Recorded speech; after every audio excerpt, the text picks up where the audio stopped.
தாய் தமிழ் உறவுகளுக்கு வணக்கம். மதிமுகவிலிருந்து வெளியேறினார், தமிழக வெற்றிக் கழகத்தில் இணைந்தார் என்ற தலைப்பில் இந்த காணொளியை காண்கிறோம். மதிமுக 1993ஆம் ஆண்டு திமுகவில் வாரிசு அரசியலை எதிர்த்து உருவாக்கப்பட்டது.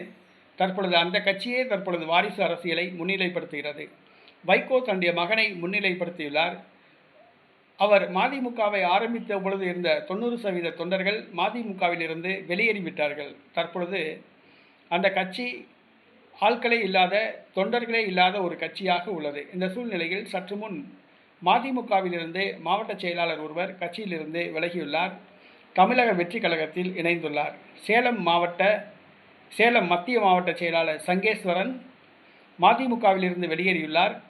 திருச்செங்கோடு சென்றார். அங்கே தமிழக வெற்றி கழகத்தின் மூத்த தலைவர் அருண்ராஜை சந்தித்து தமிழக வெற்றி கழகத்தில் இணைந்துள்ளார்.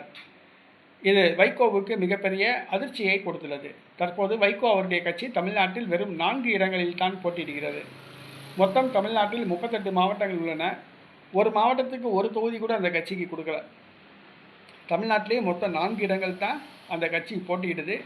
கழுத தெரிஞ்சு கட்டெரும்பான கதையாச்சு.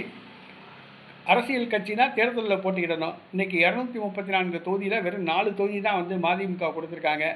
இப்போ அந்த கட்சி காணாமல் போச்சு. அந்த கட்சியில் இருக்க தொண்டர்களும் இப்போ கொஞ்சம் கொஞ்சமாக விலகி மாற்றுக் கட்சியில் இணைஞ்சிக்கிட்டு இருக்காங்க.